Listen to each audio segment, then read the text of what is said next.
Hello, I am Emily from Texas A&M University, and my question is more of an economics question, as we've been talking about before.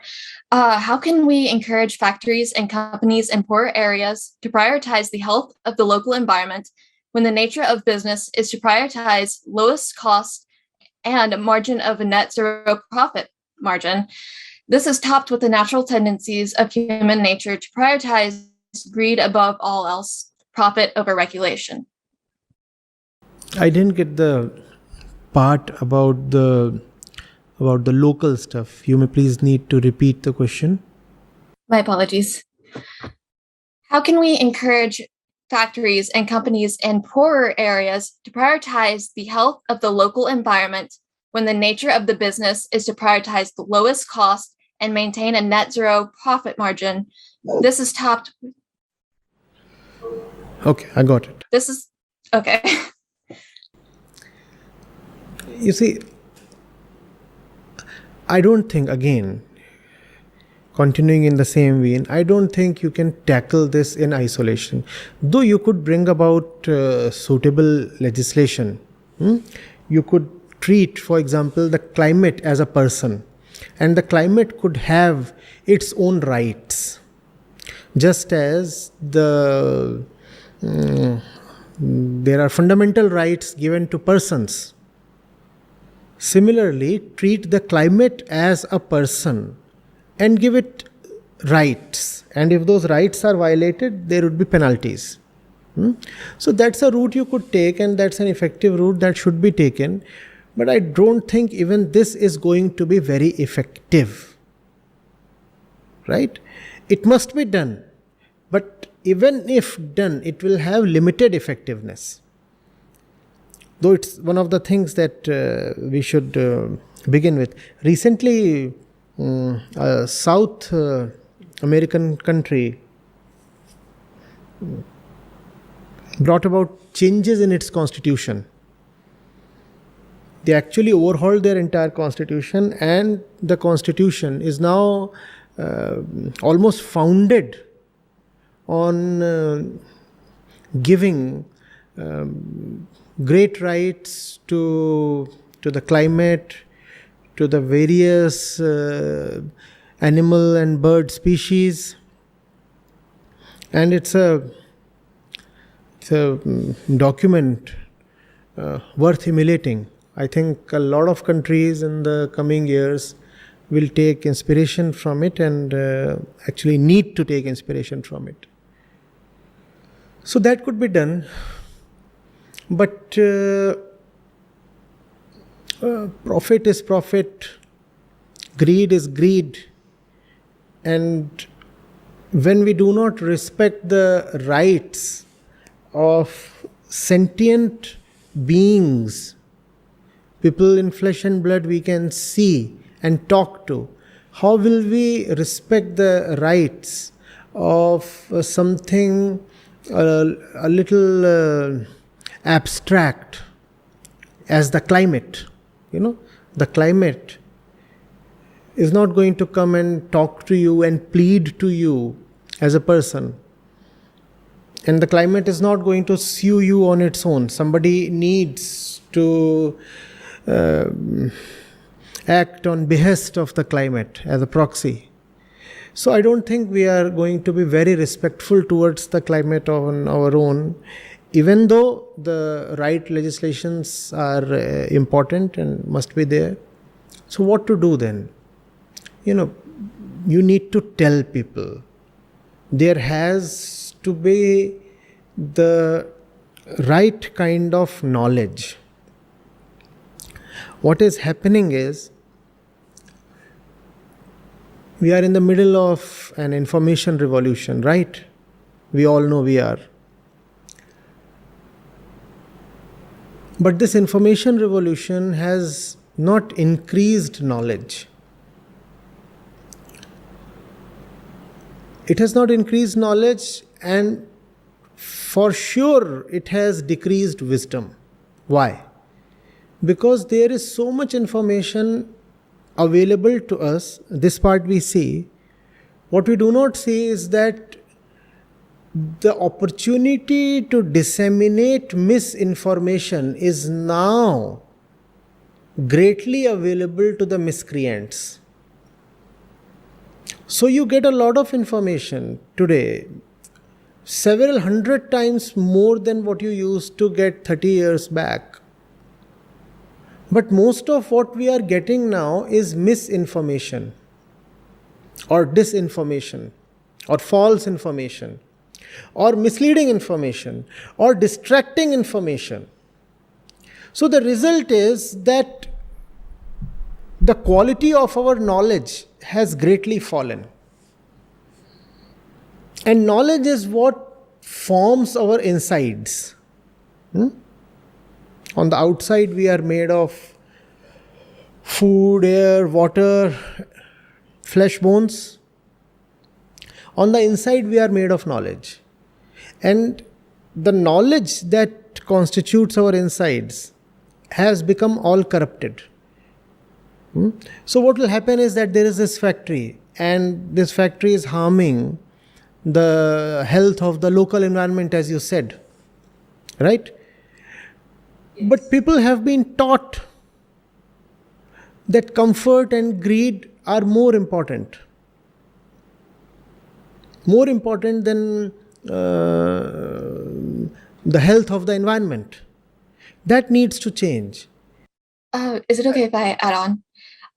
What about the nature of human nature to survive? It also prompts us to prioritize ourselves more, and also adds on to that greed, because naturally we want to survive. You see, we need to appreciate the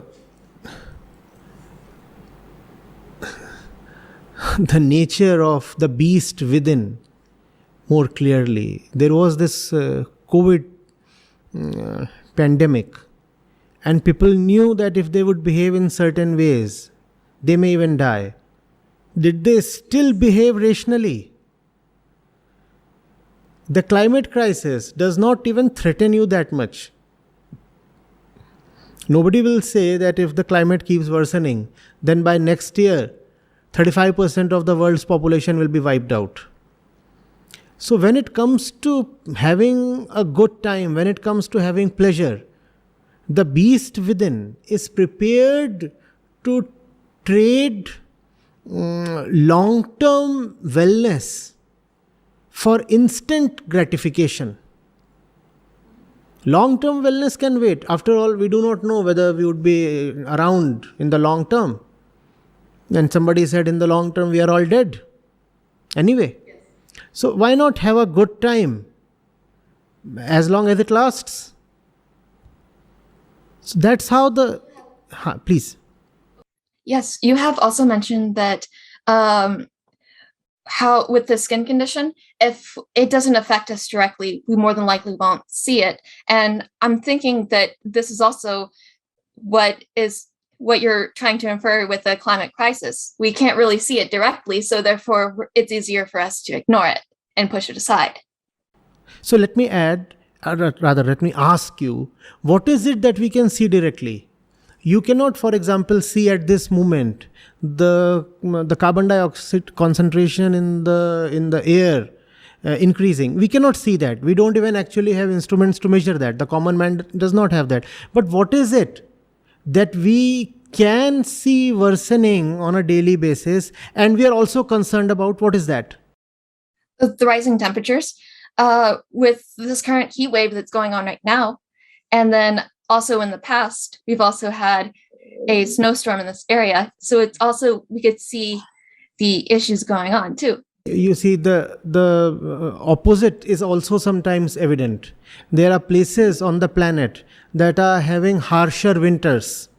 And I have seen people, when the winters are harsher, they would say, oh, and then there are people who are talking of global warming. Where is the warming? All I am experiencing is the cold. So, you see, these temperature fluctuations are not so wild or so apparent that they become undeniable.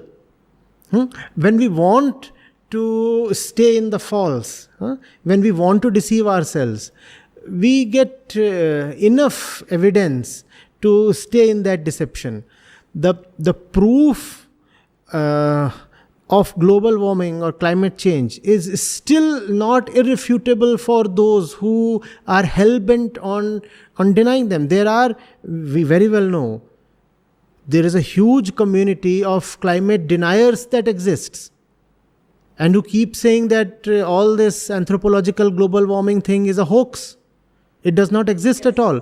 So what does that mean? I mean, that means that the common man still has a lot of places to take refuge in. The truth is still not very bluntly out in the open. Those who want to refuse it are still refusing it, and will probably be able to refuse it for another, I think, 5 or 8 years at least. So my question, let me take that. I asked you, what is it, however, that no person, in a sense, can refuse? He can neither refuse it, nor can he pretend disinterest from it. What is it? The fact that our lives are in a mess. There is nobody who does not want to improve the quality of his life. Do we agree on that?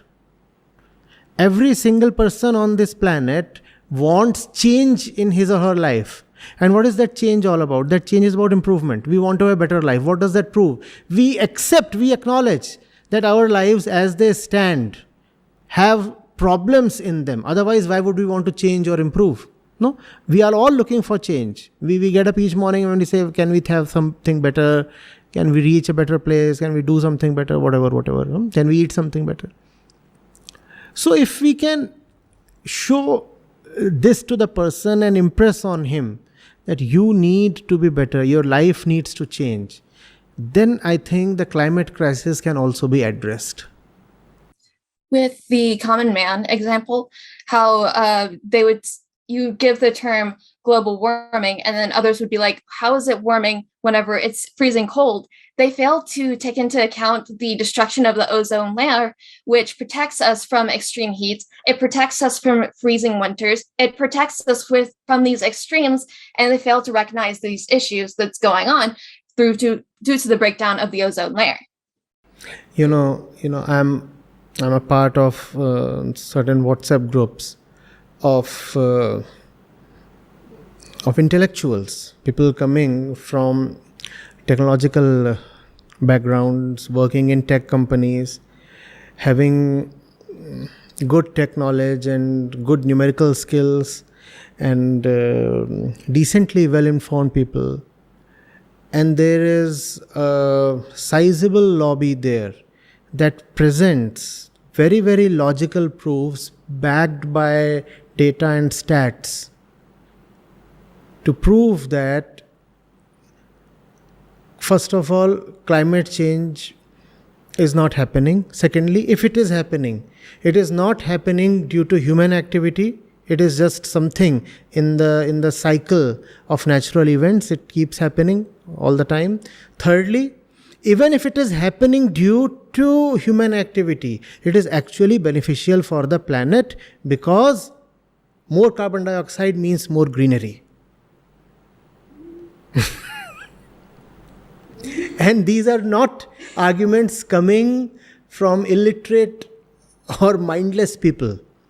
These are arguments coming from seasoned tech professionals. So if you want to rationally convince people about the climate emergency, I am afraid you might not see much success. I'm aware that there isn't much success, because we know we're stubborn people. We like to stay within our box, but think of like the technological perspective. For example, like within algorithms, which is trained to feed people what they want. Do you think that is also part of the problem too, of keeping people locked in? I'm sorry, but I lost that word you used in between. Oh, algorithms? Algorithms, right. Yeah. Yes. So what about the algorithms? So, for example, with algorithms like Instagram, Facebook, or TikTok, it's trained to keep the user engaged, which Yes, very, very definitely. Right. So you can see, you are using AI in the worst way possible. You and would you contest it if I say that I don't know how you would appreciate it, but if it clicks, it clicks. The ones you can. Instagram, for example, is a lot of climate change. Instagram is a lot of climate change. All the emotionality that you see in the general public discourse, be it politics or economics or social welfare, all that is a lot of carbon. I once said all our emotions are carbon intensive. All the natural, prakritic, animalistic emotions that we have, they are nothing but a lot of carbon. See what you do when you get emotional. And the moment you see that, it becomes amply clear. In your moment of emotional high, whatever you do, you would find that very surprisingly, all of that is very carbon intensive. So, definitely, I mean, greed, if you let it have its way, it would consume everything, this entire planet. And that's what I said. This might be called as the information age, but the level of wisdom is the lowest we have had in centuries. First of all, information is there, no doubt. A lot of information is there, but not much knowledge is there. Otherwise, it's not possible that supposedly very knowledgeable people talk of the climate crisis as a hoax. So even knowledge is not there, and what to say of wisdom? It has completely plummeted. You give information to the wrong entity, and he will use it in the worst possible way. The algorithms you talked of are a very good example. That's what I am constantly asserting, that we need to address the very center of the human being. If we do not address that center, then whatever else we say or do or try won't see much success. I believe that should be everything from me for right now. But I did enjoy this conversation. I too very enjoyed it, and there's a lot more we need to discuss on this, but to begin with, I think this is a good start. Hi again. My next question was regarding the human nature of greed and the human heart need to want to be the best and have the best. How do you personally believe that we can shift that mindset to minimize the globe's impact on climate change and essentially change the heart of, human nature and want to have greed and be greedy? No. We have to begin with observing the facts of life, and we have already made so many attempts at being the best and being at the highest place possible and achieving the best kinds of objects, and we have been attempting that since long, right? And today we are attempting that with more knowledge in our hands, more prosperity in our hands, mightier technical tools in our hands. We have been trying all that. Having tried all that, what have we achieved? Where do we stand? Is the common man more satisfied today? Are we? Yeah, we are living longer, definitely. Are we living deeper as well? And if we are not living deeper, is longer life not just a curse? How about being mentally unwell and continuing to live for 95 years? I don't think that sounds very attractive. But that's how we are living. So that's true. We are born desirous and we want all those things that you mentioned. Best places, best people, best positions, best rewards, best designations, best packages. We want all those things because there is something inside that refuses to be satisfied. What is it looking for? Is that not a question worth considering? If we sit down and very objectively, in a detached way, look at our condition, and we have a lot of data to process and rationally base our conclusions upon. We need not speculate about who we are and what are we doing. We have already done a lot, and all that data is available by way of experience and memories. So we look at all that, we process the data, and won't we see that the way we are proceeding is simply not taking us anywhere? The way is much the same as it was 10 centuries back. We are doing what our grand forefathers were doing, just in an amplified way. They didn't have so much resources at their disposal. We have a lot. So we are attempting the same thing in a much bigger way. They never got anything out of that. How will we get anything as if something has fundamentally changed? But yes, technical and material progress would happen.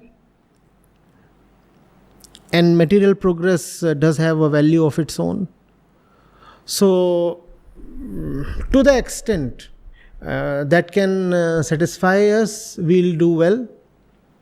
But beyond that, it's all zero. Zero.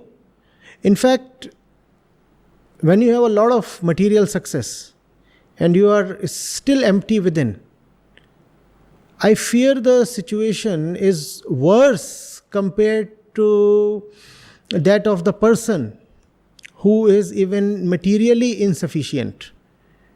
Because the materially insufficient person at least has a false hope that the day he will get money, he will be satisfied. But once you have a lot of money, and we just said in this very conversation, I thought I read that the US now has some 22 million millionaires. And other countries are not to lag behind in a big way. Even India, when it comes to millionaires and billionaires, is trying to keep pace with the richest countries of the world, even as the average household income is almost stagnant, but the number of very rich people is exploding, even in India. Now, where is that taking us? Are we going somewhere? Are we reaching somewhere? Or do we just want to blindly believe that our faith in material prosperity will be rewarded? Has it been rewarded till now?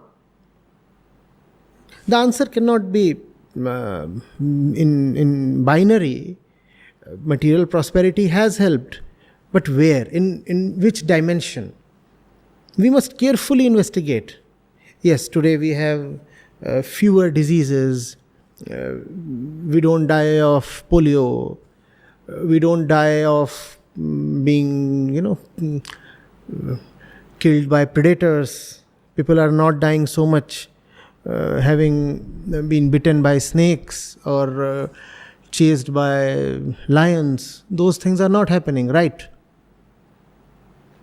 But are we okay the way we are? So, when you question that thing, then change descends on its own. Then there is a silence.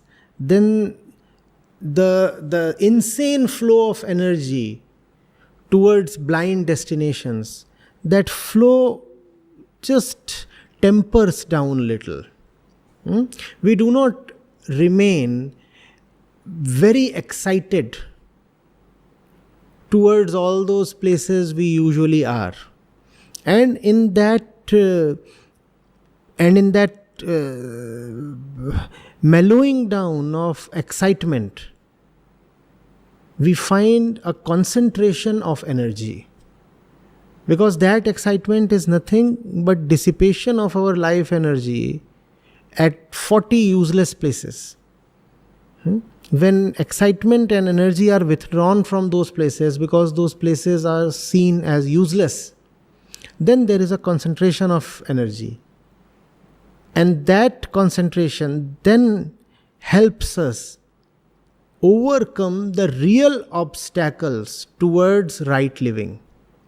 That concentration then gives a meaning and power to life. And then you are not very insistent on making consumption the bedrock of your existence. Then there are other things. Then you find that there are subtler pleasures life has to offer. You don't necessarily have to have $1 million to burn on a yacht or in a shopping mall or at a jewelry shop or wherever.